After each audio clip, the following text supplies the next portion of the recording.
गुरु जी के चरणों में प्रणाम करते हुए और संगत को अपनी शुभकामनाएं देते हुए और अपने यात्रा के कुछ ऐसे क्षण जो कभी मैं भूल नहीं सकूं उनको के साथ शेयर करूं।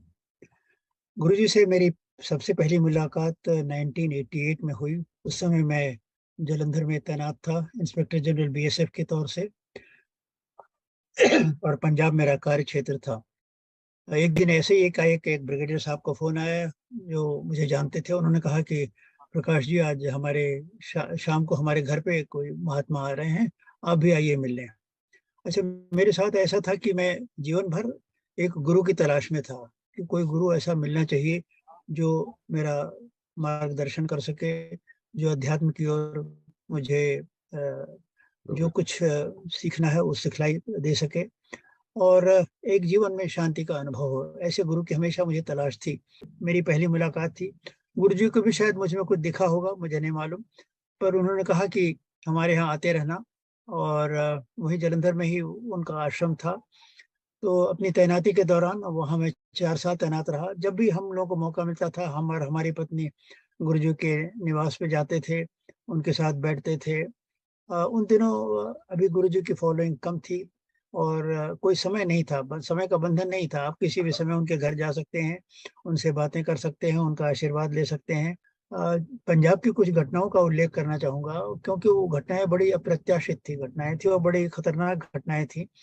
आज की तारीख में जब मैं उन्हें याद करता हूँ तो मुझे यही आश्चर्य होता है कि इन घटनाओं से मैं बच के कैसे निकल आया। मैं समझता हूँ गुरुजी का आशीर्वाद, भगवान शंकर का आशीर्वाद, ये मेरे साथ था इसीलिए मैं बच सका, वरना उन घटनाओं से सामान्यतः आदमी बच के नहीं निकलता। ये घटना हुई थी तरन-तारण क्षेत्र में, मैं गया था दौरे पे और शाम के दोपहर के बाद मैं निकल गया था कि सीमावर्ती जो चौकियाँ हैं उनका मुआयना करने।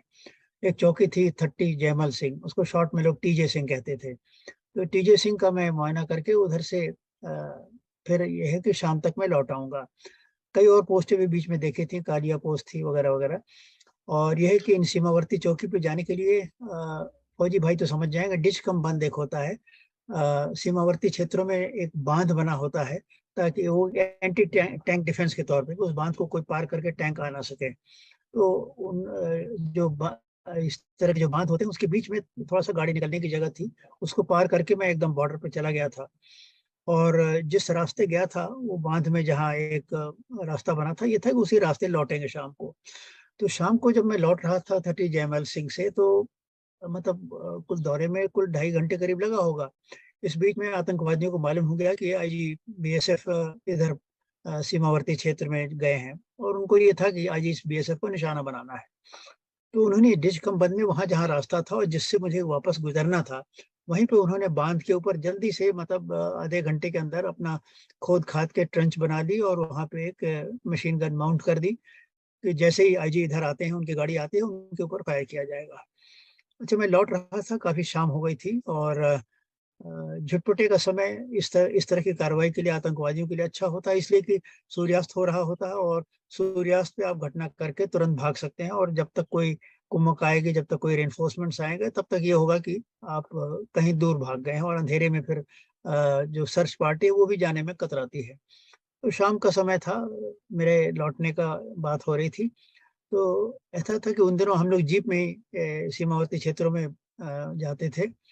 और जीप से फिर कहीं जब बाहर आ गए तब कार में बैठ जाते थे। तो मैं जीप में ही बैठा था और हमारे स्टीयरिंग पे कमांडेंट थे, भगत सिंह उनका नाम था, वो गाड़ी चला रहे थे, मैं उनके बगल में बैठा था। तो जब वापस लौट रहे थे तो भगत सिंह के मुँह से एकदम से निकला कि सर, हम लोग जिधर से आए थे वो तो थोड़ा लंबा है, बीच में एक शॉर्टकट है, वो अभी सड़क बनी नहीं है, मतलब ईंटें पत्थर हैं। अगर आप कहिए तो उधर से हम आपको ले चलें, जल्दी पहुँच जाएँगे। हमने कहा देखो भगत सिंह, यहाँ का इलाका तुम्हारा इलाका है, यहाँ के रास्ते तुम जानते हो, जहाँ से ठीक समझो ले चलो। तो उन्होंने एकदम रास्ता बदल दिया और जो रास्ता अभी मरम्मत नहीं हुई थी, खुला नहीं था, उसका ऑफ़िशियल ओपनिंग होनी थी, उसमें कल्वर्ट भी था वगैरह, उससे वो जीप को कुदाते-फुदाते उधर से ले आए। अब जब दूसरे रास्ते से ले आए तो जो लोग एम्बुश करने के लिए हमको बैठे थे, वो तो हाथ मलते रह गए कि ये तो आज कहाँ से आईजी निकल गए। हम तो उनको यहाँ उनका स्वागत करने के लिए बैठे थे मशीन गन लेके। तो मतलब एकदम 11th आवर पे हमारा रूट ऐसा बदला कि मैं एम्बुश से एकदम बच गया। वरना उस एम्बुश में अब ऐसे तो कुछ भी हो सकता था, मतलब अगर एम्बुश सफल होता, मेरे साथ तो ऐसे स्ट्रांग एस्कॉर्ट चलता था, पर यह है कि एम्बुश में हमेशा जो आदमी पहले हमला करता है उसको एडवांटेज रहता है, और अगर उसने निशाना ले लिया और सही निशाना ले लिया तो टारगेट तो उसे मिल ही जाता था। और निशाना तो उनका मैं ही निशाना था। तो मैं ये बताना चाहता हूँ कि इस तरह 11th आवर पे मेरा रूट जिस तरह से बदला और मैं एकदम एम्बुश को बाईपास करता हुआ और आतंकवादियों को एक तरह से चकमा देता हुआ निकल गया, वो भी मैं समझता हूँ गुरु जी की कृपा थी। वरना अगर मैं जिस जो निर्धारित रास्ते से जाता तो भगवान जाने क्या होता। एक तो ये घटना है। दूसरी एक और घटना बताना चाहूंगा। आतंकवादियों के खिलाफ अभियान हमारी तरफ से बड़ी तेजी से चल रहा था, और सीमा के अलावा हम लोगों को गुरदासपुर जिले की भी जिम्मेदारी दी गई थी। वहां भी अभियान आंतरिक सुरक्षा का हमारी जिम्मेदारी में था। तो हम लोग के ऑपरेशंस काफी एग्रेसिव होते थे। तो एग्रेसिव ऑपरेशन से आतंकवादी भी नाराज हुए थे मुझसे, और फिर पंजाब पुलिस की एक खबर आई मेरे पास लिख कर, एक इंटेलिजेंस रिपोर्ट आई कि साहब आतंकवादियों ने फैसला लिया है कि आईजीबीएसएफ के घर पे रॉकेट अटैक किया जाएगा और इनके बेटों को किडनैप कर लिया जाएगा। ये पंजाब पुलिस ने हमको अलर्ट भेजा। तो मैंने कहा ठीक है, अब रॉकेट अटैक किया जाएगा तो उसका उसका उपाय किया जाएगा। तो हम लोग का कैंपस पूरा एक पेरीमीटर वॉल थी, तो वॉल के किनारे किनारे पेट्रोलिंग होती थी। तो ये था कि भाई इस खतरे को देखते हुए पेट्रोलिंग और बढ़ा दी जाए, बल्कि और एक्सटेंडेड पेरीमीटर पे पेट्रोलिंग करें ताकि दूर से भी कोई ना आ सके। तो बीएसएफ ने इतनी चौकसी बरती कि उनको घर पे रॉकेट अटैक करने का कोई मौका नहीं मिला। हालांकि उनकी योजना में था कि बीएसएफ के घर पे रॉकेट अटैक करना है। अगर वो बाउंड्री वॉल के बगल के किसी पेड़ पे भी चढ़ जाते तो हमारे घर का निशाना लेना उनके लिए कोई दिक्कत की बात नहीं थी। पर बीएसएफ के जवान बड़े मुस्तैद थे और उन्होंने ऐसा कुछ होने नहीं दिया। अब रही मेरे लड़कों के खतरे की बात, तो इत्तेफाक देखिए संजोग की बात ऐसी है कि जो उस समय मेरा बड़ा बेटा था वो एसपी बगल के राजस्थान के एक जिले में था, धौलपुर जिले में एसपी था। और आज की तारीख में आपको जान के खुशी होगी कि आज की तारीख में वो डायरेक्टर जनरल बीएसएफ है। पंकज कुमार सिंह उनका नाम है। तो मैंने बेटे से कहा, बेटे तुम तो सुपरिटेंडेंट पुलिस हो, तुम अपनी सुरक्षा का जरा ध्यान देना, तुम्हारे पास तो पुलिस कर्मी है, कोई बात नहीं। और दूसरा बेटा मेरा था बेंगलोर में, पीयूष कुमार सिंह, वो आज की तारीख में यूएसए में है। वहां मैंने पुलिस कमिश्नर को चिट्ठी लिखी थी कि ऐसी ऐसी ऐसा ऐसा खतरा है, मेरे बेटे पे कोई आंच ना आने पाए। तो पुलिस कमिश्नर ने भी उसकी सुरक्षा की व्यवस्था कर दी थी। हालांकि एक बार कुछ एक टैक्सी में कुछ सरदार आए थे, पर उसने कंट्रोल रूम को तुरंत फोन कर दिया था। तो कंट्रोल रूम से सिपाही उपाही आ गए, तब तक वो टैक्सी कहीं गायब हो गई। तो खैर ईश्वर की कृपा रही, गुरु जी की कृपा रही, और ये खतरा भी, हमारा घर पे जो रॉकेट अटैक होने वाला था वो नहीं हो पाया। हमारे बच्चों को जो किडनैप करने की उनकी योजना थी वो भी सफल नहीं हो सकी। तो इस तरह से मेरा पंजाब में गुरु जी मेरी रक्षा करते रहे।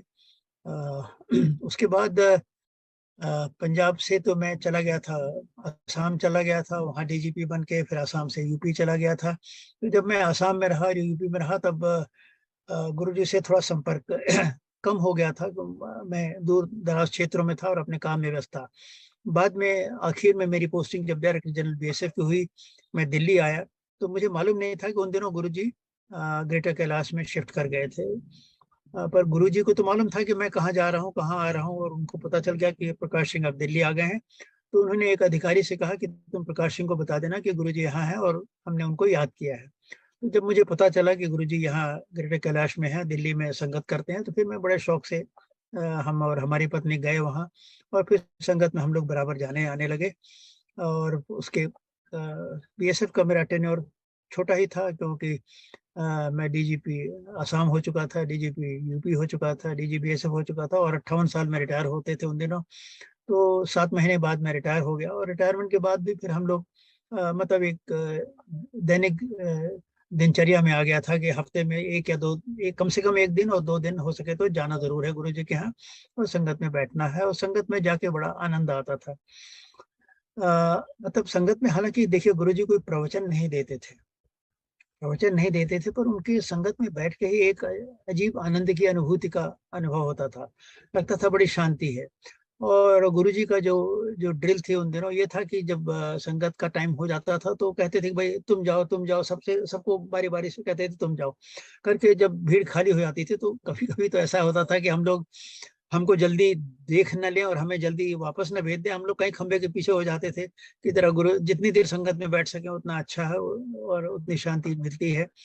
और यह गुरु जी किसी न किसी स्टेज पे तो कह ही देते थे कि चले जाओ। हालांकि एक बड़ा इंटरेस्टिंग ये बात होती थी कि उन दिनों अंपायर स्टेट में ज़्यादातर संगत होती थी। अंपायर स्टेट में अभी भी संगत होती है। तो उन दिनों अभी मंदिर का निर्माण हो रहा था, अभी मंदिर पूरा नहीं बना था, पर ये था कि हॉल में बैठने लायक हो गया था। तो कभी-कभी तो ऐसा है, गुरुजी कहते थे कि अब चलो मंदिर, बड़े मंदिर चलते हैं, बड़े मंदिर उसको कहते थे। तो अभी संगत में बैठे हैं 11 बजे, साढ़े 11 बजे, तब तक ये आदेश हुआ कि चलिए अब आप बड़े मंदिर चलिए। तो हम लोग बड़े मंदिर जाते थे, फिर बड़े मंदिर में भी कुछ देर बैठते थे। और इंटरेस्टिंग बात ये होती थी कि संगत में तो लंगर मिलता ही था, तो अंपायर स्टेट में लंगर खा के जाते थे। फिर वहां पे भी पता नहीं कैसे जल्दी तुरंत लंगर बन के तैयार हो जाता था और कहते थे, गुरुजी कहते थे चलो यहाँ लंगर खाने। तो मैंने गुरुजी से कहा, गुरुजी अभी तो लंगर खा के आए हैं, दोबारा कैसे लंगर खाएं? मैंने कोई फर्क नहीं पड़ता, चलो खाओ, फिर से खाओ। और अब गुरु जी के लंगर में जो भी महात्मा था, मैं उसका वर्णन नहीं किया जा सकता। अब हम लोग दोबारा भी लंगर कर लेते थे, पर कभी कोई ऐसा नहीं लगता था कि पेट में ओवर ईटिंग हो गई या बदहजमी हो गई और अब कैसे घर के जाके चूरन खाना पड़ेगा, ऐसी कोई जरूरत नहीं लगती थी। खाना गुरु जी का लंगर अपने आप हजम हो जाता था। अच्छा, उन दिनों जब लंगर होता था, वो लंगर के बारे में बताया कुछ। लंगर में एक तो प्रसाद खूब मिलता था, मतलब इतना प्रसाद मिलता था कि प्रसाद मिल के ही आदमी अघा जाता था। अच्छा, गुरुजी जब हलवा देते थे, वैसे तो हलवा आप कहीं जब आप जाइए प्रसाद में मिलता है तो छोटा-सा उसका छोटा-सा बना के आपको हाथ में मिल जाता है। चलिए, वो तो प्रसाद है, तो प्रसाद ही है, थोड़ा-सा ही है। पर गुरुजी जब हलवा देते थे, तो वो एक जो परात बड़े से बर्तन में हलवा रखा रहता, तो उसमें हाथ ऐसे डालते थे कि पूरा हाथ में हलवा भर के आवे और हलवा आपके भरे हाथ का हलवा आपके पूरे हाथ में रख देते थे। वो हलवा घी उसमें चूता रहता था, तो हम लोग खैर बड़े चाव से खाते थे। अच्छा, ऐसा नहीं कि हलवा कहीं मिला, फिर थोड़ी देर बाद मालूम हुआ कि 1 घंटे, पौन घंटे बाद कहीं से इमरती आ गई, तो अब इमरती बँट रही है। फिर कभी समोसा आ गया तो समोसा बँट रहा है। तो मतलब प्रसाद ही, शुरू का प्रसाद ही इतना हो जाता था कि लंगर ना भी हो तो कोई हर्जा नहीं, पर उसके बाद फिर लंगर भी हो जाता था। लंगर में भी मीठा रहता था। हाँ, मीठा खाने से बहुत से लोगों को परहेज़ होता था, डायबिटीज़ वगैरह के। वो गुरुजी कहते थे नहीं, इसको खा लो, मीठा खा लो। मतलब जिन लोगों को डॉक्टर मीठा मना करते थे, उनको भी मीठा वो खिला देते थे और एक नहीं 2-2 खिला देते थे। कहते थे कुछ नहीं होगा तो खा ले इधर। और सब लोग खाते थे और कोई नुकसान नहीं होता था, बल्कि शायद उससे उस वो भी एक दवाई की तरह होता था। लंगर में हमेशा चाय मिलती थी, चाय को प्रसाद के रूप में हम लोग लेते थे। अभी भी जहाँ भी लंगर होता है प्रसाद, जहाँ भी संगत होती है। तो 1-2 बार ज़रा अजीब-सा लगा। मतलब गुरुजी के यहाँ तो बहुत बड़े-बड़े लोग आते थे। हमने 2 भूतपूर्व प्रधानमंत्रियों को वहाँ देखा, अटल बिहारी वाजपेयी को देखा और विश्वनाथ प्रताप सिंह को देखा। जिस दिन अटल बिहारी वाजपेयी आए थे, तो उस दिन तो गुरुजी का जलवा देखने लायक था। मतलब पूरे कमरे में ऐसी सुगंध फैला रखी थी उन्होंने, इतना मतलब पूरी मतलब हर कमरे के कोने-कोने में एक गुरुजी के शरीर से एक खास तरह की सुगंध निकलती थी। वो सुगंध तो अ, कभी-कभी बहुत जब गुरुजी की दया होती है तो उसका अनुभव अभी भी हो जाता है। तो वो सुगंध ऐसी है जिसको हम भूल नहीं सकते। और वो सुगंध उस समय अटल बिहारी वाजपेयी आए थे तो पूरे हॉल में फैली थी। विश्वनाथ प्रताप सिंह आए थे, वो थोड़ा आए थे पर लगता था कि उनको ज़्यादा गुरुजी पे विश्वास नहीं था। कुछ लोग ले आए थे, उनको जब चाय दी गई प्रसाद के रूप में तो कहने लगे नहीं, हम तो चाय पीते ही नहीं। तो लोगों ने कहा भाई ये चाय नहीं है, ये प्रसाद है, पी लीजिए। और वो विश्वनाथ प्रताप सिंह थोड़ा ज़िद्दी थे, उन्होंने कहा नहीं, हम तो चाय नहीं पीते, और नहीं पिया। तो वो ख़ैर अलग बात थी, पर गुरुजी का चाय हमेशा प्रसाद के रूप में होता था। और गुरुजी कहते थे ये सब प्रसाद है और इसको प्रसाद की तरह ग्रहण करना चाहिए। एक और बात जो गुरुजी कहा करते थे कि जब तुम हमारे यहाँ आते हो और हमारा संगत में आते हो, बाहर जूता-चप्पल उतार के आते हो। तो कहते थे जूता-चप्पल जैसे उतार कर आते हो, उसी तरह अपने मन की जो शंका है, अपने मन में जो इफ्स हैं, बट्स हैं कि गुरुजी सही हैं कि नहीं हैं, असली गुरु हैं या क्या हैं, इस तरह की सारी शंका निकाल के तब हमारे पास आया करो। और जब अगर तुम शंका रहित आओगे, मतलब बिना किसी संदेह के आओगे, तो तुम्हें संगत का लाभ होगा, ये समझ लो। और अगर तुम शंका लेकर आओगे तो फिर लाभ नहीं होगा। एक शंका को दूर करके आओ, विश्वास करके आओ। और हालाँकि कहा तो नहीं, पर मैं समझता हूँ एक आत्मसमर्पण करके आओ कि गुरुजी हम आपको आपकी शरण में आए हैं, आप हमें आशीर्वाद दीजिए और हम आप हमें हमें हमारी आपके प्रति आस्था है, विश्वास है, भक्ति है। जब इस भावना से आप जाइएगा तो गुरुजी के यहाँ जाने का वास्तव में एक आपके शरीर को, आपके अध्यात्म को लाभ मिलता था और ऐसे तो ठीक है, आप जाइए, प्रसाद खा के चले आइए। तो इस तरह स के बहुत से अनुभव होते थे और गुरुजी ने मतलब निर्वाण लेने के पहले ही कह दिया था, देखो अभी तो थोड़े लोग आते हैं, जब हम चले जाएँगे तो इतने लोग आएँगे तुम लोग भीड़ देखते रह जाओगे। और मैं वही देख के बड़े हैरत में आता हूँ क्योंकि गुरुजी के संगत में तो देखिए कभी 100, कभी 150, कभी 200, कभी 250 बस इतनी भीड़ रहती थी एम्पायर स्टेट पे। इससे ज़्यादा वहाँ कैपेसिटी भी नहीं थी। एक हॉल नीचे था, एक कमरा ऊपर था और बाकी लोग कहीं कभी-कभी बाहर सीढ़ी पे बैठ जाते थे। तो 250-300 से ज़्यादा की तो भीड़ नहीं थी। पर अब तो बड़े मंदिर में जाओ तो समझ में नहीं आता, सवेरे से लाइन लगी रहती है, तांता लगा रहता है। लोग मतलब भीड़ में मतलब परेशान रहते हैं कि कब हमारा एंट्री मिल जाए और मंदिर तक पहुँचते-पहुँचते काफ़ी लोग थक जाते हैं। तो मतलब मैं समझता हूँ 40-50 हज़ार, 60 हज़ार कितनी भीड़ रहती है, कुछ अंदाज़ा अंदाज़ा मैं नहीं बता सकता, 1 लाख तक जा सकती है। इतने लोग अब गुरुजी के मतलब विशेष पर्व पे इतने लोग तो बड़े मंदिर में आते ही हैं, जो बड़े आश्चर्य की बात है। और आप दिल्ली शहर में निकलिए तो कभी ऐसा नहीं होता कि कार पे स्टिकर जिस पे गुरुजी लिखा हो हमें ना दिखे। जरूर जरूर दिखता है, कहीं भी जाएं हम, गुरुजी का। और जब गुरुजी का स्टिकर दिखता है तो मैं सोचता हूँ कि चलो जिस काम से जा रहा हूँ अब तो वो तो हो ही जाएगा, गुरुजी का आशीर्वाद है। तो गुरुजी से बहुत सारी हमारी स्मृतियाँ जुड़ी हैं। गुरुजी के हमारे हमारे परिवार पे बहुत विशेष अनुकंपा रही, विशेष कृपा रही। जब मैं जालंधर में था तो वो हमारी पत्नी से कहते थे, वो आंटी बुलाते हैं, बड़ों को हमको अंकल कहते थे और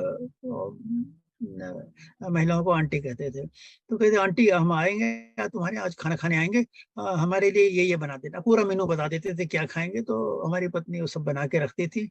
और बड़े कैजुअल ड्रेस में अपना वो शर्ट पैंट में आते थे, खाते थे। बस कोई नहीं रहता था, गुरुजी रहते थे, हम रहते थे, हमारी पत्नी रहती थी। उनको उनको उनका हम लोग स्वागत करते थे, उनको भोजन कराते थे और उसके बाद वो अपना चले जाते थे। हमारे छोटे बेटे की शादी हुई थी तो उसका रिसेप्शन भी जालंधर में ही बीएसएफ कैंपस में हुआ था। वहाँ भी गुरुजी उस समय शादी में भी आए थे और बेटे को और बहू को आशीर्वाद दिया था। बहू को बहुत मानते थे, उसके साथ अक्सर मज़ाक भी करते थे। हमें याद है एक बार वो एम्पायर स्टेट में गई थी, उसका जन्मदिन था, तो उससे कहते हैं, हाँ, संगीता तेरी क्या उम्र है? 16 साल की हो गई है? अब 16 साल की क्या, वो तो 27-28 साल की थी उस समय पर। उससे मज़ाक करते हैं 16 साल की हो गई, तो वो भी अपना कहते हैं, हाँ गुरुजी मैं 16 साल की हो गई। और गुरुजी जब किसी पे विशेष कृपा करते थे तो उनको अपनी जूती दे देते थे। उनके कई तरीके थे, किसी को चोगा दे देते थे, किसी को जूती दे देते थे। हमारे परिवार में तो उन्होंने हमको और हमारी पत्नी को अपनी जूती दी थी और संगीता को भी जूती दी थी। और जब जूती दी थी तो जूती देने के बाद ही एक ख़ास बात हुई थी अमेरिका में, जब वो हमारी बहुरानी चली गईं। हमारे छोटा बेटा और बहुरानी और उसके बच्चे सब अमेरिका में रहते थे। तो जूती देने के बाद में मतलब हमें समझ में आया कि जूती क्यों उन्होंने दिया है। अमेरिका जब ये वापस गए जूती लेके तो उसके कुछ ही हफ्ते बाद संगीता ज़रा बहुरानी कार बड़े रैश चलाती थी। बेटा तो ठीक चलाता था संजीदे तरीके से, पर बहुरानी अपना ज़रा तेज़ी में रहती थी। अब तेज़ी में रहने में एक दिन अमेरिका में उनकी कार का दुर्घटना हो गई। अब दुर्घटना में उनकी भी गलती थी, दूसरे की भी गलती थी। दोनों की पार्टी की शायद गलती थी, चौराहे पे दोनों भिड़ गए। और हालाँकि ये एसयूवी थी, काफ़ी भारी थी। और भारी एसयूवी थी, पर एसयूवी को इतनी ज़ोर से टक्कर लगी कि वो सड़क पे के ऊपर से उछलती हुई बगल के एक नाले में गिर गई और कार तो चकनाचूर खत्म हो गई। तो कार को तो एकदम कंडेम करना पड़ा। पर जिस कार को जिस कार में को इतना नुकसान हुआ हो और इतनी क्षति हुई हो कि कार को कंडेम करना पड़ा, उस कार में हमारी बहुरानी और हमारे दोनों पोते जो अभी बच्चे थे, दोनों साबुत कार से निकल आए, किसी के बदन में खरोंच भी नहीं थी। और ये हुआ कि देखो ये गुरुजी ने जूती इसीलिए दिया था कि तुम्हारे ऊपर कुछ संकट आने वाला है, ये मेरा आशीर्वाद तुम्हारे साथ जा रहा है और तुम्हारी रक्षा करेगा। तो इस तरह की बहुत सारी घटनाएँ हैं। अब मतलब उनका वर्णन किया जाए तो उसका अंत नहीं है। हमारे परिवार हमारे द्वारा फिर हमारे परिवार के बहुत से लोग इस संगत से जुड़ते चले गए। एक बार हम लोगों ने हमारी और हमारी पत्नी ने बैठ के हिसाब लगाया कि कौन-कौन लोग जुड़ गए हैं। तो हमें हिसाब लगा करीब 44 आदमी, 44 persons of our family had become followers of Guruji. और गुरुजी भी कमाल के थे, वो जिन लोगों से कभी नहीं मिले थे हमारे परिवार में, उनके बारे में उनका भेद और उनकी सीक्रेट हमसे बताते रहते थे। अब जैसे एक बार हमारे पत्नी से वो कहते हैं, हमारे बड़ी बहू रानी के मदर के बारे में, जो पटना में रहती हैं, कि वो वहाँ रहती है पटना में, उसके पास बहुत सोना बहुत है, उसे मांग ले। तो हमारी पत्नी कहती है, गुरुजी हम क्यों मांगे, वो तो शादी में जो मिलना था वो मिल गया, बस बात खत्म हो। नहीं नहीं, उसके पास सोना बहुत है। अच्छा खैर, सोना बहुत हुआ, बात खत्म हो गई। उसके बाद वो हमारे बेटे की सास मर गई। तो एक बार हमारी पत्नी ने कहा कि गुरुजी आप उनको याद करते थे ना, पटना में थी वो, उनका देहांत हो गया। वो मैंने पता है, मतलब मुझे मालूम है क्या है, तुम मुझे बता क्या रही हो। मैंने सब पता रहता था, कौन आया है कौन गया है। जिसके यहाँ नहीं गए हैं, जिससे नहीं मिले हैं, उसको भी वो उसकी गतिविधियों के बारे में, उसके चाल चलन के बारे में, उसके आचरण के बारे में सब कुछ बता देते थे। हाँ, एक विशेष चीज जो बताते थे, जब कोई उनके पास जो लोग जाते थे अंपायर स्टेट में संगत करने, और संगत करने में पहले वो लोग उनके चरण छू के, फिर उसके बाद जहाँ बैठने को कहते थे वहां बैठ जाते थे। तो जो ऐसे दंपति आते थे, ऐसे कपल आते थे जिनकी लव मैरिज हुई हो, उनको गुरुजी तुरंत पैर छूते ही कहते, अच्छा ये लव मैरिज वाला है। मतलब पहली बार आए हैं गुरुजी, उनको पहली बार देख रहे हैं, वो कह देते थे लव मैरिज वाला है। तो वो लोग बड़े झेपते थे कि गुरुजी को कैसे पता है कि हम लोग की लव मैरिज हुई है। तो वो ऐसे, जब गुरुजी के पास जो पहली बार भी जाता था, गुरुजी उसको पहली नजर में ही एक्सरे, कहिए एक्सरे कर लेते थे, उसके चरित्र, उसका आचरण, उसकी बैकग्राउंड, उसका किस भाव से आया है, किस मतलब से आया है, क्या काम है, एक कोई लाया है क्या है और क्या करता है, सब सब उनको मालूम हो जाता था। और मतलब कुछ बताने की जरूरत नहीं पड़ती थी। वो एक तरह से उनमें ऐसा ऐसा एक्सरे विजन था कि आपके दिमाग के अंदर भी घुस जाते थे, आपके शरीर के अंग, सभी अंगों को देख लेते थे, कितना शुद्ध है कितना नहीं शुद्ध है, और उसी हिसाब से जैसा आदमी है उसको वैसा डील करते थे। एक बार ऐसे जैसा आदमी था वैसा उसको डील करते थे। इसी बात पे एक बार एक छोटा सा प्रकरण याद आ गया। नोएडा की एक चेयरमैन थी, एक लेडी चेयरमैन थी, नीरा यादव। वो काफी कुख्यात थी कि मतलब पैसा बहुत लेती हैं, और बाद में वो जेल भी चली गई थी। वो हालांकि नोएडा की चेयरमैन थी। तो एक बार उनके यहाँ गई, वो नीरा यादव उनके यहाँ गई मिलने, और उन्होंने प्रणाम किया, और उसके बाद मिठाई का डब्बा उनको एक समर्पित किया। तो गुरुजी तो जानते थे कि भाई ये आ गई है, ये कैसी औरत है। तो उसको कहते हैं क्या लाई है इसमें। उनका, गुरुजी आपके लिए मिठाई लाई हूँ। तो उनका, अच्छा मिठाई लाई है, मैं तो सोचा तो नोटा लाई होगी। मतलब इतना नोट कमाती है तो हमारे लिए भी नोटा लाई होगी। उनको जरूरत नहीं थी, पर ऐसे उनको छेड़ने के लिए, जानते थे कि ये पैसे बहुत लेते थे, कहते मैं सोचा कि तो मेरे लिए नोटा लाई होगी। तो जो आदमी जैसा रहता था उसको वो उसके मुंह पे बोल देते थे, बता देते थे, और जब देते थे कि हम तुम्हारा तुम्हारा सब रंग ढंग जानते हैं, तुम भले यहाँ हमारा आशीर्वाद देने आए हो। पर हाँ, एक बात जरूर थी कि गुरुजी आशीर्वाद देने में कोई भेदभाव नहीं करते थे। मैंने देखा कि बेईमान से बेईमान आदमी, अच्छा यूपी के बहुत लोग जाते थे, क्योंकि यूपी बगल में ही है। तो यूपी के बहुत सारे अधिकारी गुरुजी के यहाँ जाते थे, और चूंकि मैं यूपी का रहने वाला हूँ, यूपी का डीजी रह चुका हूँ, तो यूपी के सब अधिकारियों को तो जानता ही हूँ, और कौन अच्छे हैं कौन बेईमान है ये भी अच्छी तरह जानता हूँ। जब गुरुजी बेईमानों को आशीर्वाद देते थे तो मुझे अच्छा नहीं लगता था कि गुरुजी ये सब इतना पैसा लूटे हैं लोगों, काम खराब किए हैं, अत्याचार किए हैं, गड़बड़ी किए हैं, घपले किए हैं, स्कैंडल्स किए हैं, इनको भी एक गुरुजी क्यों आशीर्वाद देते हैं, तो फिर हम लोग और इनमें फर्क ही क्या रह गया। तो ये शंका मेरे मन में बराबर रहती थी। तो एक बार मैं तो जरा सा बात करने में बहुत स्पष्टवादी हूँ, खुलेआम बात करता हूँ, जिससे जो कहना है कह देता हूँ, उसको अच्छा लगे बुरा लगे। तो नेताओं से भी यही कह देता हूँ। तो खैर नेता तो मुझसे हमेशा नाराज, ज्यादातर नाराज ही रहते थे। गुरुजी से मैंने कहा, गुरुजी देखिए आपने इनको आशीर्वाद दिया, उनको, दो तीन आदमी को मैंने नाम दिया, मैंने कहा ये सब बड़े बेईमान भ्रष्ट अधिकारी, इनको आप क्यों आशीर्वाद देते हैं। तो गुरुजी ने मुझको समझाया कि देखो मैं मेरे पास तो जो आएगा मैं उसको आशीर्वाद दूंगा। और फिर उन्होंने और उसका बयान करते हुए, देखो जब पानी बरसता है तो ये तो नहीं बेईमान किसान के खेत पे पानी बरसा और ईमानदार किसान के खेत पे पानी बरसेगा। तो ईश्वर की कृपा जब होगी तो सबके ऊपर सबको बराबर से मिलेगी। तो ये हमारे ऊपर हमारी कृपा के लिए आए हैं, तो हम इनको भी आशीर्वाद देते हैं। इस तरह कह के उन्होंने कुछ अपनी भाषा में हमें समझाया, तब मेरे समझ में आया कि हाँ, इस तरह का होता है। तो मेरी शंका दूर हुई। और गुरुजी के साथ बहुत सारी बातें जुड़ी हुई हैं। जैसे वो अपना पैर दबाने के लिए बुलाते थे, तो ठीक है, एक दिन मुझे भी बुला लिया। अच्छा, मेरी जो आदत है, मैंने किसी का पैर आज तक छुआ नहीं है। मुझको ये सिखाया ही नहीं मेरे माता-पिता ने। हालाँकि अब हमारे बच्चों को हमारी पत्नी ने तो सिखा दिया है, बड़ों का सबका पैर छूते हैं, आशीर्वाद लेते हैं। पर मेरी आदत नहीं थी, मैं तो नहीं छूता था, सिवाय गुरुजी को जाते समय प्रणाम कर लेता था, पर किसी का पैर दबाना, ये मैंने ज़िंदगी में किसी का नहीं किया था। तो एक दिन गुरुजी ने मुझे बुला लिया। जब बुला लिया तो मैंने देखा मेरी पत्नी पीछे बैठी-बैठी मुस्कुरा रही हैं। उनको लगा ठीक है, आज प्रकाश सिंह अपनी औकात पे आ गए, आज गुरुजी का पैर ये दबाएँगे। अब गुरुजी ने पैर दबाने कहा तो खैर तो पैर दबाएँगे ही, और दबाते हुए मैं भी मन ही मन मुस्कुरा रहा हूँ कि चलो बेटा, आज आज तुम अपनी औकात पे आ गए, पैर दबा रहे हो किसी का, ज़िंदगी भर किसी का नहीं दबाए। अच्छा, पैर आप लोग समझेंगे कि पैर इसलिए दबाते थे कि पैर उनका दुखता होगा, आप उनका थोड़ा मसाज कर देंगे तो वो खुश हो जाएँगे और उनका शरीर का थकान दूर हो जाएगी। ऐसी बात बिल्कुल नहीं है। पैर दबाने का मतलब ये था कि वह आपको अपने शरीर को स्पर्श करने दे रहे हैं, और जब आपका हाथ उनके पैर को स्पर्श कर रहा है, उसी समय वो अपनी एनर्जी आप में ट्रांसमिट करते हैं। आपको अपनी शक्ति शक्ति का कुछ हिस्सा आप वो ट्रांसफ़र करते रहते हैं।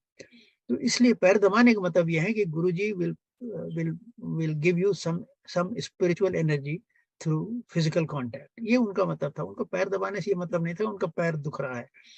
तो ये उनका एक आशीर्वाद देने का ढंग था कि वो आपको पैर दबाने का मौका दे रहे हैं। और पैर दबाने के बाद खास बात ये होती थी कि दोनों हाथ में उनके शरीर की सुगंध आ जाती थी। मतलब इतनी तेज़ सुगंध आती थी कि मैं उसको मतलब खु अपना तो सूँघता था, फिर अपनी पत्नी और अपना अगर बेटा हुआ तो बेटा, पोता हुआ तो पोता, उनको सबको सूँघा देता था, या जो सूँघना चाहे उसको सूँघा देता था। और जो भी सूँघता था वो बड़ी गहरी साँस लेके इस तरह करके सूँघता था कि ये जो गुरु जी की सुगंध है हमारे शरीर के अंदर चली जाए। और यही सुगंध मैंने बताया ना, अटल बिहारी वाजपेयी के आने पे, विश्वनाथ प्रताप सिंह के आने पे ये सुगंध मेरे कमरे में काफ़ी गूँज गई थी। और ऐसे भी ये सुगंध ऐसी विशेष सुगंध है कि जब गुरुजी का आशीर्वाद देना होता है, आप कहीं भी अकेले हों, कहीं भी हों, अगर वो सुगंध मिली इसके माने कि गुरुजी कहीं आस-पास हैं, या गुरुजी का आशीर्वाद आपको इस समय कोई आशीर्वाद दे रहे हैं। तो ये था। और अब अगर व्यक्तिगत जीवन से संबंधित कुछ बातें बताएँ, 2-3 बातें बता देता हूँ। घटनाएँ तो बहुत सारी हैं, हमारी हमसे जुड़ी, हमारी पत्नी से जुड़ी, हमारे बेटों से जुड़ी, कुछ न कुछ। अच्छा, उनसे कोई आशीर्वाद माँगने की ज़रूरत नहीं रहती थी। देखिए गुरुजी आपके मन की बात वो स्वयं पढ़ लेते थे, और जो आप डिज़र्व करते हैं वो अपने आप दे देते थे। माँगना कभी गुरुजी से माँगना ठीक नहीं है। कि ये दे दीजिए हमारे यहाँ, ना कि सब लोग जाते थे। कोई अपनी कार की चाबी देता था कि साहब गुरुजी आशीर्वाद दीजिए मेरी कार ठीक रहे। कोई अपनी कलम लेके जाए, फाउंटेन पेन लेके जाए, मुझे कल इम्तिहान देना है, कलम को आशीर्वाद दीजिए। अब गुरुजी मुस्कुरा के उसको छू देते थे, कुछ कर देते थे, पर मैंने ये सब नहीं किया। मैंने ये देखा कि गुरुजी आपके मन की बात जान लेते हैं, और जो कष्ट होता है वो आपको खुद ही दूर कर देते हैं।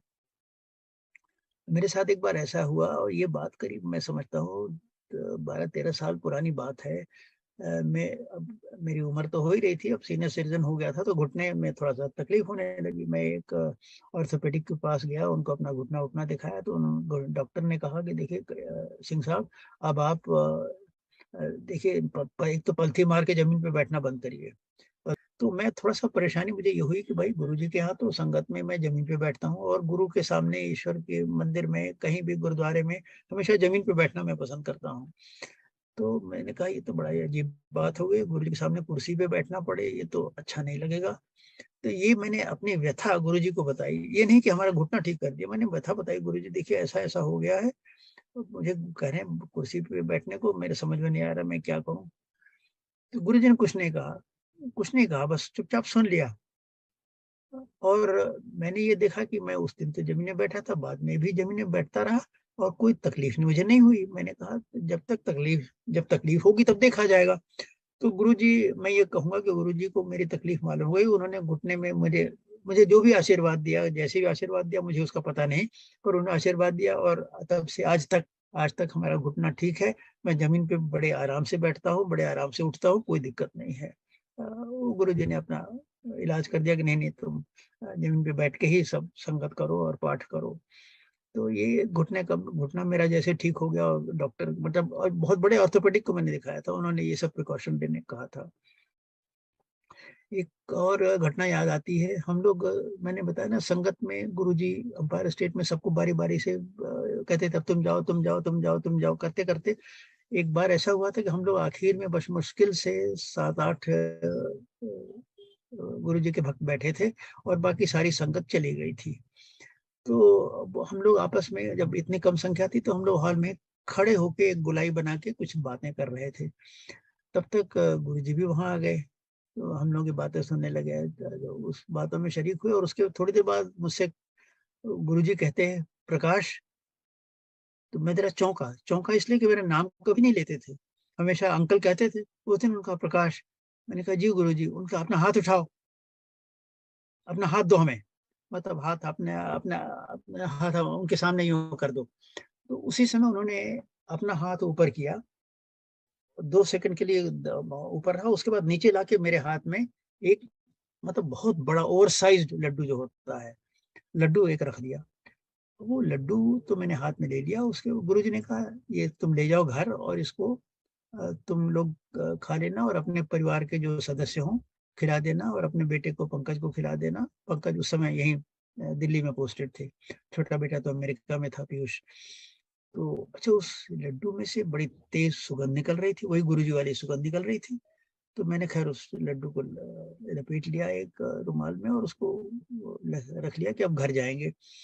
तो घर जाके हमने उस लड्डू को अच्छा पंकज उस समय लौटते-लौटते आधी रात हो गई थी। हमने कहा बेटे के घर कहाँ जाएँगे? हमने बेटे से बेटे के घर के सामने से गुज़र रहे थे हुडको प्लेस से। मैंने कहा देखो बेटे तुम सड़क पे आ जाओ, हमें देर हो रही है अब हम घर सीधे जाएँगे, तुमको प्रसाद देना है।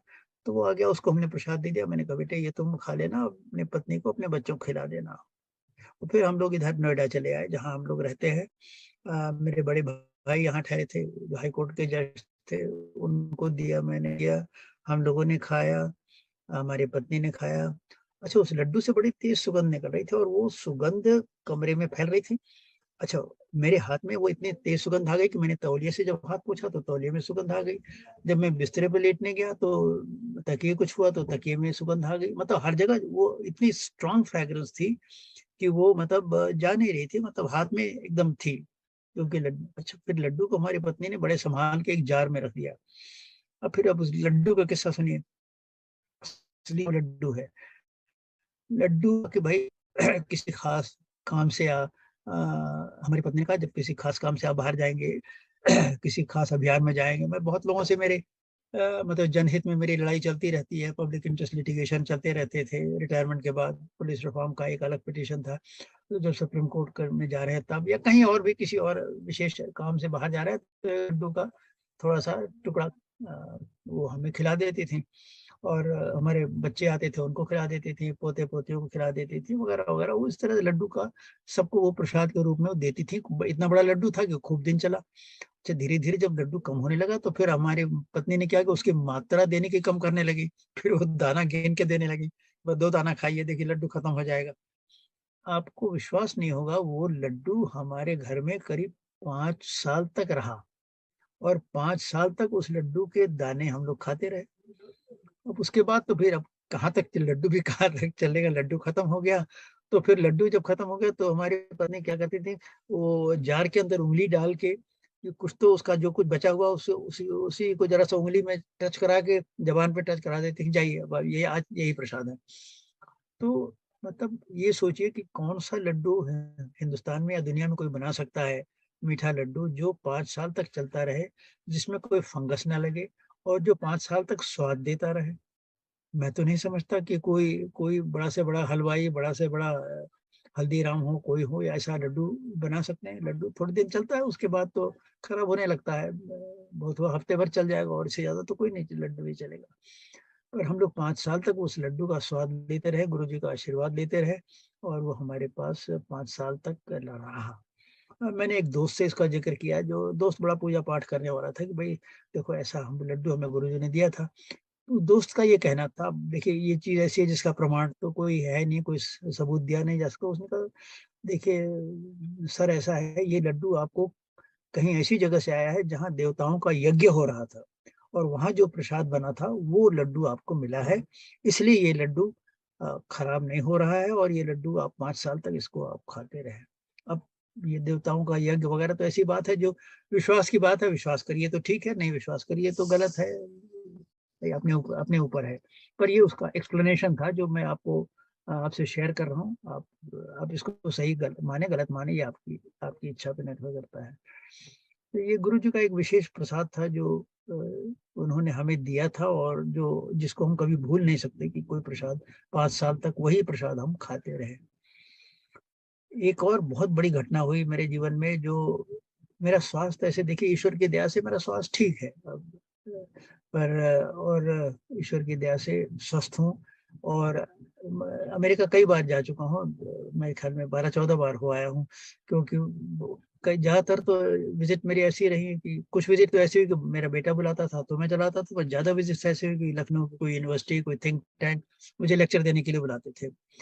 तो मैं लेक्चर देने के लिए वहाँ जाता था, अलग-अलग यूनिवर्सिटीज़ में, अलग-अलग थिंक टैंक्स में, इसलिए यात्रा लखनऊ मतलब अमेरिका की यात्रा बहुत हुई, 13-14 बार हो गई। तो उन यात्राओं में एक यात्रा जो 2011 की थी, वो उसमें ज़रा एक विशेष घटना हो गई। मैं गया था और मैं कई बार हो आया था तो जाने के पहले अपना टिकट के साथ मेडिकल इंश्योरेंस भी कटा लेता था। तो मैंने कहा बार-बार अपना इंश्योरेंस कराते हैं, पैसा खर्च होता है, मेरी तो तबीयत ठीक ही रहती है, मेरी पत्नी ज़रूर थोड़ा-सा खस्ता हालत में रहती है, तो उसका इंश्योरेंस मैंने करा लिया, अपना नहीं कराया। अब देखिए संयोग ऐसा हुआ कि मैं वहाँ जाके बीमार पड़ गया। वो बीमारी भी कैसी थी वो बाद में बताऊँगा, पर बीमारी ऐसी हुई कि मैं मतलब अ, मैं बाथरूम गया, फिर बाथरूम से वापस नहीं लौटा तो मेरा बेटा गया देखने बाथरूम में, तो देखा कि पिताजी तो बाथरूम में जो अ, एक टॉवेल हैंगर है उसको पकड़े खड़े हैं और वापस आ नहीं पा रहे हैं। तो फिर हमारे दोनों पोतों को भेजा उसने, जो बड़े मजबूत पोते थे, दोनों हमको उठा के वहाँ से लाए, बिस्तरे पे लिटाया गया। हमारे बेटे ने देखा कि पिताजी तो एकदम ब्लैंक लुक दे रहे हैं और कुछ बोल रहे हैं, तो कुछ उनकी ज़बान लड़खड़ा रही है। तो उसने फिर हॉस्पिटल फ़ोन किया, हॉस्पिटल से एम्बुलेंस आई, मैं शिकागो में एक हॉस्पिटल में दाखिल कर दिया गया। हम लोग शिकागो गए थे, कुछ ऐसा गए थे कि वहाँ पे इंडिपेंडेंस डे देखेंगे, उसके 2 दिन बाद फ्लाइट ले लेंगे। तो अब वहाँ इंडिपेंडेंस डे देखने के बजाय मैं तो हॉस्पिटल चला गया। अच्छा, हॉस्पिटल में डॉक्टर्स ने हमें एडमिट कर लिया और सच्चाई ये है कि मेरे दिमाग से मेरी स्मरण शक्ति को धो दिया गया था, खत्म हो गई थी। और उसका सबसे सबसे बड़ा प्रमाण यही है कि मेरी पत्नी जब मेरे सामने खड़ी हो, लोग कहें कि पहचानिए कौन है, तो मैं नहीं पहचान पता नहीं कौन है। मैं अपनी पत्नी को भी नहीं पहचान रहा था। मैं as I said my memory had been washed away. ये क्यों हुआ वो एक अलग बात है, उसमें मैं आपको नहीं उलझाना चाहता। वो कुछ मैं ऐसी आध्यात्मिक क्रिया कर रही थी जो जिसका जिसमें मेरा कुछ मतलब गलत शक्तियों से, आसुरी शक्तियों से टकराव हो गया और उसमें फिर उसमें मैं बीमार पड़ा, क्योंकि ऐसे मैं एकदम स्वस्थ शरीर से गया था, कोई बीमारी की कोई पृष्ठभूमि नहीं थी, कोई बैकग्राउंड नहीं थी और मैं बीमार पड़ा। अब डॉक्टर्स ने जब डायग्नोसिस करना चाहा तो उनको डायग्नोसिस कुछ ना मिले और किसी टेस्ट के लिए ले जाएँ तो मैं कहते थे, मुझे बाद में बताया गया, मुझे तो होश नहीं कि आपका बिहेवियर बड़ा वायलेंट था, आप जाते नहीं थे, कहीं जाने को नहीं तैयार थे। तो एक स्टेज तो आई कि जब वो उन्होंने हमको चारपाई से बाँध दिया था, भई ये बहुत ज़्यादा वायलेंट हो रहे हैं, इनको चारपाई पे बाँध दो। तो चारपाई पे मुझे बाँध दिया गया था और जब कोई टेस्ट के लिए ले जाना हो तो 4 आदमी पकड़ के किसी तरह से ले जाए, बड़ी मुश्किल से मेरा टेस्ट होता था। तो ये सब बीमारी की हालत मेरी चल रही थी और डॉक्टर्स परेशान थे कि मतलब इतनी उन्होंने कह तो बीमारी, तो अब देखिए डॉक्टर कुछ न कुछ तो डायग्नोसिस करेंगे ही। 4 बड़े डॉक्टर एक साथ इलाज कर रहे थे, अलग-अलग क्षेत्रों के स्पेशलिस्ट थे। उन्होंने मिल के फिर ये कहा कि इनको वायरल एन्सेफेलाइटिस हो गई है और वायरल एन्सेफेलाइटिस में 50% लोग तो भगवान को प्यारे हो जाते हैं, और 50% में 25% लोग ऐसे हैं जो ठीक होते हैं पर कोई डिसेबिलिटी लेके ठीक होते हैं। तो परमानेंट डिसेबिलिटी हो जाएगी, अब जो भी हो जाए। और बाकी 20-25% थोड़ा-सा ठीक भी हो जाते हैं। तो अब इनका क्या ये किस परसेंटेज में जाएँ, कुछ कहा नहीं जा सकता। तो हमारे परिवार के लोग बड़े चिंतित थे कि पापा को आखिर हो क्या गया? एकदम से अच्छे खासे आए थे। तो अच्छा, अब ये सब घटना देखिए कुछ विचित्र संयोग था कि ये च 4 जुलाई को इंडिपेंडेंस डे होता है ना? हाँ, 4 जुलाई को होता है और 6 जुलाई की दोपहर की बात अब मैं आपको बताता हूँ अमेरिका के हिसाब से। अमेरिका में शिकागो में 6 जुलाई की दोपहर माने कि हिंदुस्तान में 7 जुलाई की आधी रात, करीब 10-12 घंटे का फ़र्क था। तो अच्छा, हमारे परिवार के लोगों ने क्या किया था, हमारे सिरहाने गुरुजी की फ़ोटो रख दी थी और कुछ उन लोगों को ये विश्वास था कि नहीं, पापा गुरुजी के जन्मदिन के दिन तो ठीक हो ही जाएँगे, गुरुजी इनको आशीर्वाद हमेशा देते रहें और जन्मदिन के दिन तो ख़ास तौर से आशीर्वाद देते हैं, तो 7 जुलाई को तो जो पापा ठीक हो जाएँगे, ऐसा मेरे परिवार के लोगों की आशा बंधी थी। ये तो नहीं कि गुरुजी का आशीर्वाद ज़रूर मिलेगा। अच्छा, जैसे ही 6/7 की रात हिंदुस्तान में होती है और हिंदुस्तान में आधी रात का समय बीत जाता है, उस समय शिकागो में मैं दोपहर में के बाद अपराह्न में, आफ्टरनून में सो के उठता हूँ। अच्छा, सोने में एक विचित्र बात हुई, वो भी बताना बहुत ज़रूरी है। सपना तो सभी को आता है, मुझे भी सपना आया उस दिन जब सोया था, तो सोते समय मैंने ये देखा कि मैं एक हॉल में बैठा हूँ और सामने एक बहुत बड़ा स्क्रीन है और मैं अकेले हॉल में हूँ, कोई नहीं है और उस स्क्रीन पे ओम लिखा हुआ है और वो ओम खाली लिखा हुआ नहीं, एकदम डैज़लिंग ओम, चमचमाता हुआ, जगमगाता हुआ ओम है। रेडिएंट ओम जो रोशनी से एकदम चमक रहा है। मैं उसको ओम को देखे जा रहा हूँ और सपने में ही मतलब बड़े क्या कहें, नैसर्गिक आनंद कहिए, ट्रांसेंडेंटल हैप्पीनेस कहिए, सुप्रीम हैप्पीनेस कहिए, एक ब्रह्मानंद का आनंद कहिए, जो मतलब किताबों में मैंने पढ़ा कि जब महापुरुष लोग का ईश्वर से जब उनका ईश्वर का दर्शन होता है या ईश्वर से संवाद वो करते हैं, तो जिस वो स्टेज में पहुँच जाते हैं, उस तरह के आनंद की मुझे अनुभूति हुई। वो जीवन में पहली और अभी तक तो मैं कहूँगा आखिरी बार ही हुई थी। मैं अपूर्व आनंद का अनुभव कर रहा हूँ, उस ओम को देखते हुए। वो ये कितनी देर चला होगा मैं पता नहीं, मैं तो सो रहा था, पर मैं समझता हूँ 1 डेढ़ मिनट तो ये आनंद की अनुभूति मुझे रही। And that kind of pleasure, that kind of happiness, that kind of transcendental happiness I have never experienced in my life. अच्छा, उसके बाद मैं जब सो के उठता हूँ, तो Prakash Singh is back to normal. My memory comes back to me. मेरी आँखें खुलती हैं और देखता हूँ कि पास में मेरा छोटा बेटा खड़ा है, पीयूष उसका नाम है। तो मैंने कहा, बेटे मैं कहाँ हूँ? पापा आप तो अस्पताल में हैं। मैंने कहा, अस्पताल में क्यों हैं? तो फिर उसने मुझे कुछ बताया कि साहब आप बीमार पड़ गए थे, आपको यहाँ जाना पड़ा। तो मैंने कहा, पर मुझे तो इंडिया जाना था, मेरी मेरी फ्लाइट कब है? तो पापा आपकी फ्लाइट तो मिस हो गई, आप तो आपकी तबीयत खराब हो गई थी, आप हॉस्पिटल आए। तो मैंने अपने आगे, दाहिने आगे, पीछे, ऊपर-नीचे सब देखा तब, और जब मेरे बेटे ने जब बताया तो मुझे लगा कि हाँ, कुछ गड़बड़ हुआ था, जिसका मुझे गुमान नहीं है। तो फिर मैं अच्छा, मेरे बेटे को लगा कि पहली बार पापा ज़रा-सा लॉजिकली बात कर रहे हैं और ऐसा लग रहा है कि उनको कुछ होश आ गया है। तो वो थोड़ा उत्साहित हुआ कि वो उसने सोचा कि ज़रा पापा की मेमोरी टेस्ट की जाए, कि पापा की मेमोरी वापस लौट आई कि नहीं। तो उसने हमसे 2-3 सवाल पूछे। अच्छा, अमेरिका में ज़्यादातर यूनिवर्सिटीज़ में मुझे टेररिज़्म पे लेक्चर देने के लिए बुलाया जाता था। तो उसने कहा, पापा बताइए दुनिया का सबसे बड़ा टेररिस्ट कौन था? तो मैंने कहा, क्यों ये सब क्यों पूछ रहे हो? ओसामा बिन लादेन है? तो उनका अच्छा, ओसामा बिन लादेन था। तो मैंने कहा, अच्छा उसको किसने मारा? मैंने कहा, नेवी सील्स ने मारा। और ये सब तुम पूछ क्यों रहे हो? तो वो मुस्कुराने लगा। उसको लगा कि अब पापा की मेमोरी वापस आ गई। इन्होंने ओसामा बिन लादेन का भी नाम बता दिया, नेवी सील्स ने उसको मारा, ये भी बता दिया इसके मारे।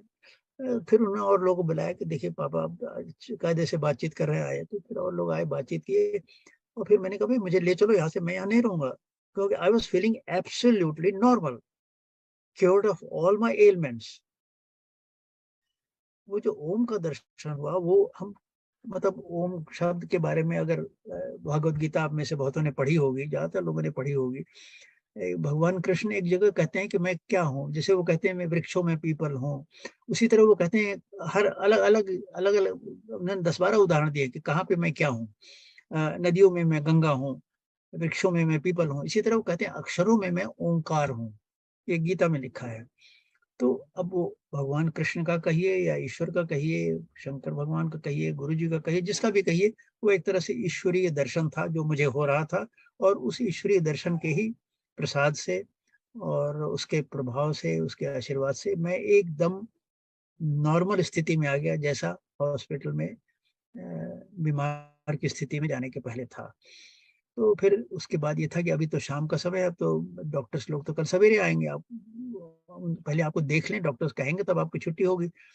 तो डॉक्टर्स जब दूसरे दिन आए तो डॉक्टर्स भी परेशान। वो परेशान इस मायने में कि कल तक तो ये इतने इनकी इतनी हालत खराब थी, आज ये एकदम ही स्टॉप नॉर्मली। उनको मालूम था कि हिंदुस्तान में बहुत सीनियर अफ़सर रहा है और जब बात करने लगे तो मैं देखा कि आदमी बड़े इंटेलिजेंटली बात कर रहा है और सब सवालों के जवाब दे रहा है। तो वो आपस में बात करने लगे कि मतलब ये तो, और मैंने कहा doctor I I wish to go, please have me discharged.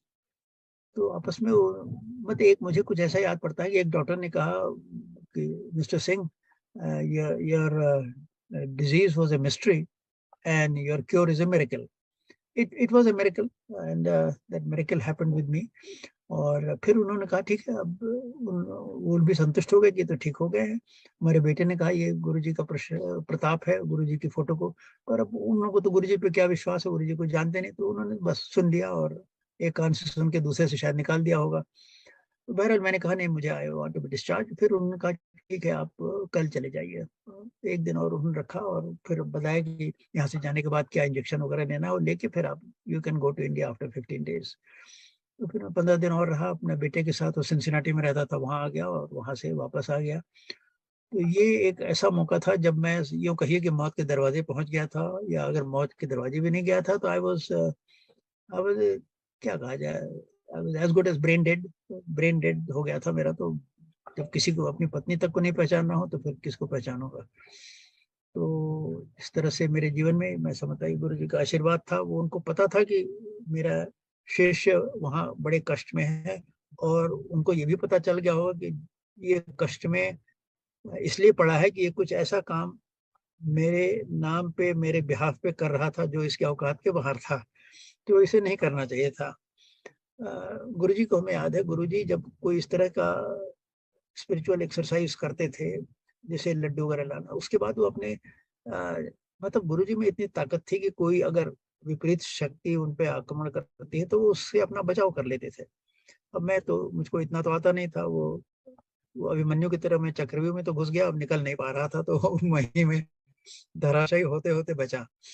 तो ये एक ऐसा अनुभव था जो, मतलब मैं मौत के दरवाज़े से जाके और लौट आया, और उसके बाद अभी 11 साल और बीत गए। गुरुजी की कृपा बराबर हमारे और हमारे परिवार पे इस तरह बनी हुई है। मैं समझता हूँ मैंने काफ़ी कह लिया, और संगत से यही कहूँगा, देखिए गुरुजी से माँगने की कोई ज़रूरत नहीं रहती। गुरुजी आपको जानते हैं, आपके मन की भाषा, आपके मस्तिष्क के अंदर क्या है, सब कुछ पढ़ लेते हैं, और वो अगर आप इस लायक हैं, तो आपको आशीर्वाद मिलेगा और आप उस कष्ट से उभर आएँगे। और कभी ये मत सोचिए कि हम तो, प्रकाश सिंह तो गुरुजी से मिले थे इसलिए इनको ख़ास आशीर्वाद है, ऐसी कोई बात नहीं है। गुरुजी पे आस्था होनी चाहिए, गुरुजी पे विश्वास होना चाहिए, गुरुजी के प्रति समर्पण की भावना होनी चाहिए। अगर ये सब रहा तो आप गुरुजी से कभी ना मिले हो, उनकी फ़ोटो ही देखते रहे हो, उनका स्टैच्यू ही साथ रखे हो, आपको वही आशीर्वाद मिलेगा, वही लाभ मिलेगा, वही आध्यात्मिक ज्ञान मिलेगा जो उनको देखने वाले को हो। वो गुरु के यहाँ कोई भेदभाव नहीं है।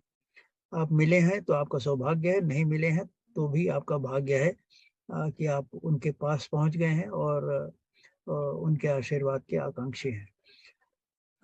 पर इससे देखिए, कुछ मैंने ये भी देखा है, कुछ चीज़ों से मैं आपको कॉशन देना चाहूँगा। मैं तो गुरुजी से 1988 में मिल लिया था। कुछ लोग गुरुजी का नाम लेकर बहुत सारी बहकी-बहकी बातें करने लगे हैं, वो देख के मुझे ज़रा अफ़सोस होता है। मतलब ऐसे-ऐसे क्लेम करने लगे हैं जो मैं जानता हूँ झूठ बोल रहे हैं। अब कुछ लोग कहते हैं, मतलब मुझे कल गुरुजी का सपना आया और उसके 3 दिन पहले भी आया था। अरे भाई, सपना आता है गुरुजी का, और भक्तों को वो सपने में आके कुछ कह भी जाते हैं, दर्शन भी, या नहीं भी कहते हैं, को दर्शन दे जाते हैं।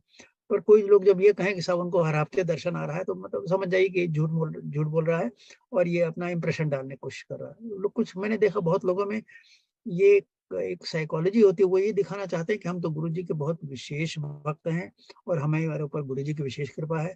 मैं उनका फर्स्ट क्लास भक्त हूँ, आप शायद सेकंड क्लास या थर्ड क्लास होंगे, इस तरह से बताने की कोशिश करें। इस तरह की कोशिश किसी को नहीं करना चाहिए। गुरुजी आशीर्वाद सब पे है और सबके कर्मों के अनुसार है, ये भी देखिए याद रखिए।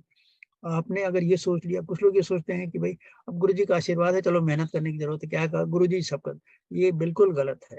आपको अपना कर्म करते रहना पड़ेगा, अपना कर्तव्य करते रहना पड़ेगा, सही रास्ते पर चलते रहना पड़ेगा, सत्य को अपने जीवन का आधार बनाना पड़ेगा। ये सब बातों के साथ जब आप गुरुजी की भक्ति करेंगे तभी उसका परिणाम मिलेगा। आप ये चाहें कि साहब कल को हम चोरी करें और काला बाज़ारी और किसी को लूट लें, किसी का पैसा चूस लें, गरीबों को तकलीफ दें, उसके बाद चाहे कि गुरुजी का, भगवान का आशीर्वाद भी मिल जाए और हमारी संपत्ति दिन की दुगनी चौगुनी गुरुजी के आशीर्वाद से वो आपकी चालबाज़ी से हो जाए, पर गुरुजी ऐसे लोगों को आशीर्वाद तो ज़रूर दे देंगे पर मैंने कहा ना कि गुरुजी की भक्ति के साथ कर्म करते रहना है, कर्तव्य का पालन होना है, बड़ों का आदर करना है, सच्चाई के रास्ते पर चलना है। ये सब बातें साथ में जब होंगी तभी गुरुजी का आशीर्वाद आपको मिलेगा और फिर ऐसे आदमी को गुरुजी अपना सहारा देते हैं। जय गुरुजी।